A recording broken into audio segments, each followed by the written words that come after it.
Welcome to the Court of the Crimson King. What are we going to be doing? We're going to be discussing Led 1 this week. Led Zeppelin 1. We're going to go through each song on this album and we're going to talk about it a bit. But first, I thought we'd do a bit of history. Jimmy Page was brought in on bass, I think. Yeah. And then on twin lead guitar with Jeff Beck. Jeff Beck had one of his tantrums mid-tour in America somewhere and went home. Jeff Beck left the Yardbirds. Jimmy Page had the Yardbirds in the end. The rest of them left to make nice, pretty music. They wanted to make. I think they shared a love of folk music, but obviously Jimmy Page wanted to go in the heavier direction, and the rest of them didn't.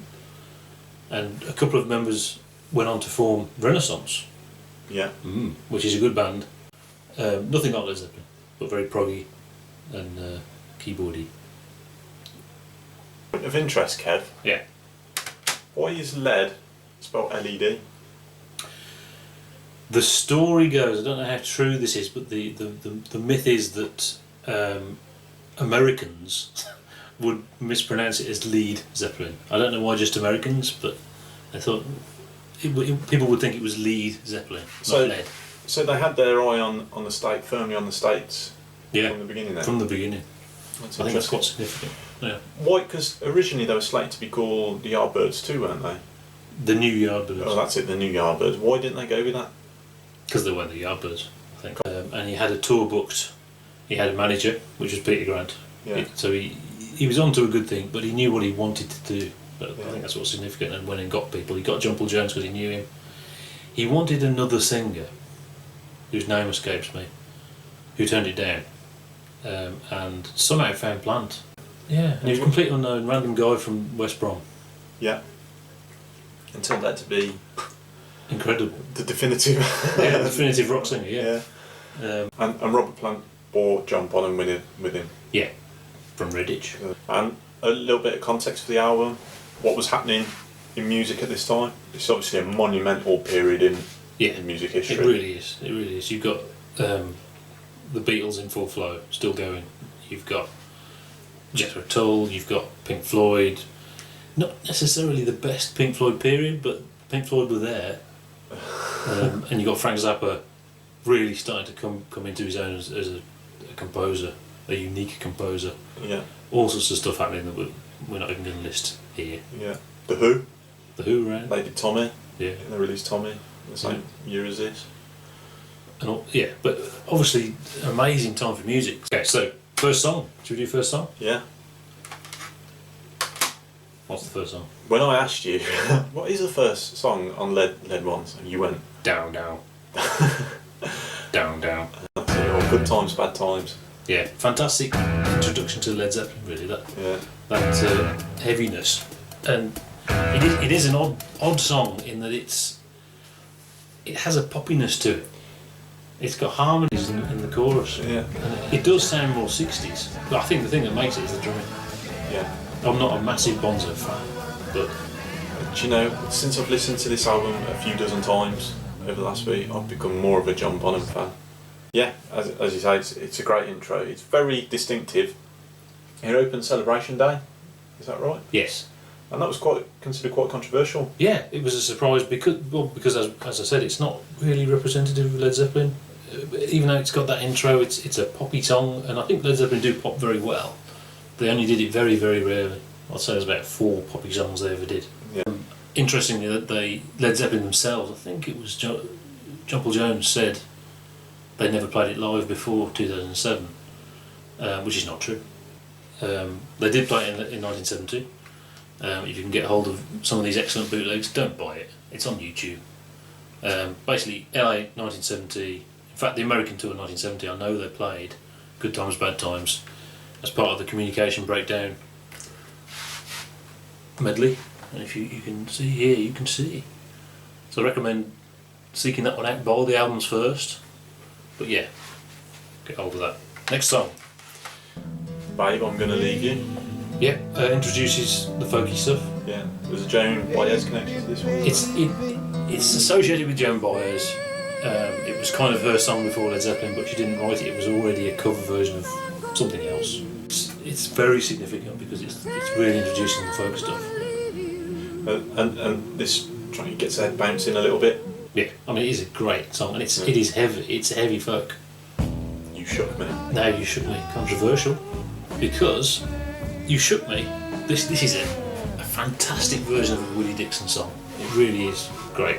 You've got one of the best examples of Plant's early voice, really wailing. And yet, the same song is on Jeff Beck's debut album, Truth. I think if you listen to that album, what you'll find is there's a lot of similarities between that and the first Led Zeppelin album. It sounds. My take on it is that Jimmy Page waited for Jeff Beck to make his move, and then tried to outdo him. And I think the reason Jeff Beck got the hump mostly is because this is so much better, really.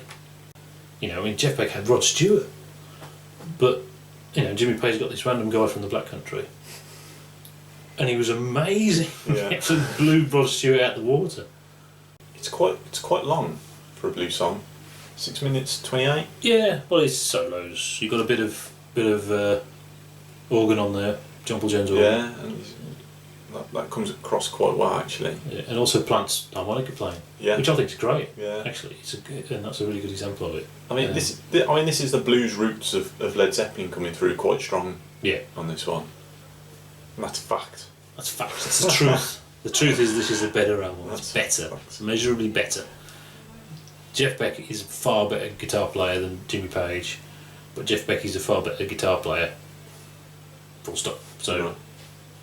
but other than that, I do think You Shook Me actually has some great Page playing on it as well, with a nice tone. He comes in and you're not sure whether it's Plant's mouth organ still or not. That's good. Boom, boom, boom. Jimmy Page's signature Boom. number. What a song! It's so atmospheric. It's so heavy, isn't it? It's heavy, and there's a sort of when it gets into the sort of psychedelic stuff, the electric stuff, that works really well. And there's a little bit where it's there's like a question answer bit. It's like the softer bit where you've got the bass guitar, Yeah. do-do-do-do-do, and then you got the answer from the drums. Yeah. And that's really cool. Yeah. I really like that. It is fantastic. And It all comes together in a way. Everyone's on top of their game. yeah, And big time. this is the first time we really start to see that happening. And yet, they didn't write it. Not really. It was nicked. It was actually nicked. It was credited to Page for many, many years. And if you listen to the original by Jake Holmes, Joe Holmes, whoever that guy is, it is the same song. I think they changed the lyrics. I think they played it with the Yardbirds and they called it I'm Confused. That song doesn't have any of that excellent stuff you're talking about. I'm not sure there's even any drums on it, on the original. But it is the same song. Yeah. So that's important in that they nicked the song, but what they did with it is Led Zeppelin. Yeah. And I think the version on this album is only the start of that song. Yeah. For me, this is where this album starts. There are songs that I'll put Good Times, Bad Times on, and I could listen to that in isolation. And You Shook Me and Babe, I'm gonna Leave You. I could listen to them in isolation. Yeah. When I put Dazed and Confused on, it stays on because the next track is Your Time Is Gonna Come. Yeah. I think an odd song. I don't think there's anything quite like that in the whole catalogue. It's poppy, but it's kind of, again, it's the Plant thing. I think it's a hippie thing. It's It has got a kind of West Coasty, a cheesy and optimistic sort of chorus. yeah, and it's happy and sing along. It feels like it detracts slightly, but it's the first song on the album that really, if I'm feeling down, it will make me feel a little bit optimistic. If you know what I mean, it'll actually change the way I'm feeling. That's interesting. And that's the first song on the album that does that. See, to me, the track I don't really think about, they didn't play it live, ever. As far as I know. That's strange, isn't it? Yeah. Yeah. What else is interesting, I think, particularly the second side, because Your Time Is Going to Come is the start of the second side, how the songs seed together really well. Yeah. The way Your Time Is Going to Come fades, and then you go and get Black Mountain side starting. Which is awesome. It works so well. Yeah. It's taking things in a slightly different direction. I mean, we've seen a bit of folk stuff, we've seen quite a bit of blues, and a little bit of psychedelia and Dazed and Confused. Now we're heading east. Yeah, There's it's sort of folk, real, but it's Eastern yeah. folk. There's a tabla on it. Is it tabla or whatever it is? Something like that, yeah. One of those things, which I don't think John Bonham played. Controversial. I don't know. Don't quote me on that. Yeah. And it fits together so well. Yeah. And he didn't write it. Again, he didn't write it. Not really. I think there's an argument that it's a traditional riff. It has a sister track called White Summer, which didn't make the album. Now Black Mountainside stops suddenly into communication breakdown. When I heard it as a kid, when I was 14, 13 or something, that was the song I'll be waiting for, because it's the fast, punky, I think, the fast rock song with the cool guitar solo. Now, if it wasn't so short, I might even skip it. Right. Having listened to it for 20 years. That's interesting, because I hate this song. Really? I hate it. And it's interesting you said punk, yeah. Yeah. Because when I listen to it, I think that's proto-punk. That is sort of It is. very early punk, like this crappy choral bit towards the end, where Communication breakdown. none of it matches up, and that sort of thing makes me think punk. And I think, Messy, bendy yeah, solo. rubbish guitars. I think interestingly on the BBC sessions, there's the BBC sessions, you should buy that because that's an official album. On the BBC sessions, I think there are 3 versions on this. I could be wrong, I've got to be careful with that. Yeah, there's 3 versions on this. I think there are at least 4 BBC versions, studio versions, that are all quite different. Get that album, buy that first, and if you want to hear the 4th one, I don't know, YouTube or something, possibly. Yeah, but obviously, don't buy bootlegs, they're on YouTube.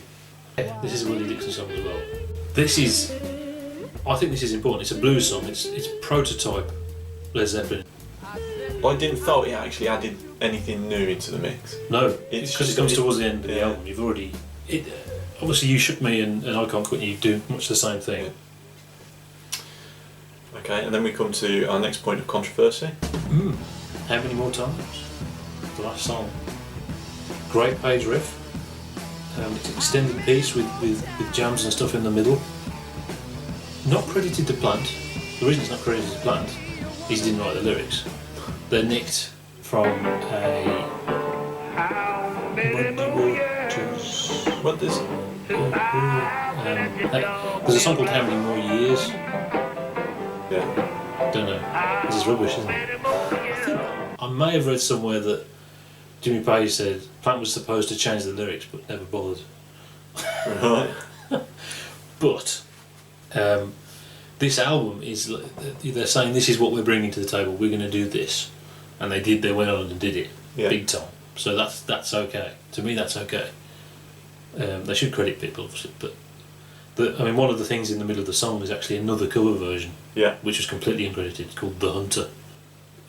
If you're going to put one track on there that represents the sound of Led Zeppelin, it would have to be How Many More Times. And Plant at his youthful innocence, not realising he's got to play all this stuff, 3 hour shows every night for 10 years, which he may have regretted. I agree pretty much 100% what you said. I've got here, typifies Led Zeppelin.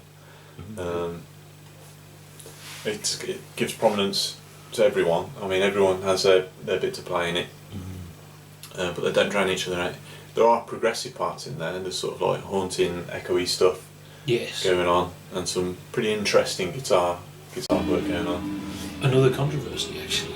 The denouement of the song, the big crescendo, is essentially Beck's Bolero, which was the original song that Page and Jeff Beck and Keith Moon, I think, Jones or something. John Paul Jones played on Beck's Bolero.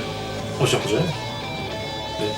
Which was the embryo of Led Zeppelin there. Yeah. And supposedly, I think Keith Moon or somebody said that would go down like a Led Zeppelin, and that's the story. And that's the first album. That's the first album. Not their definitive moment. Almost kind of prehistory. in that it's like a calling card for what they were going to do.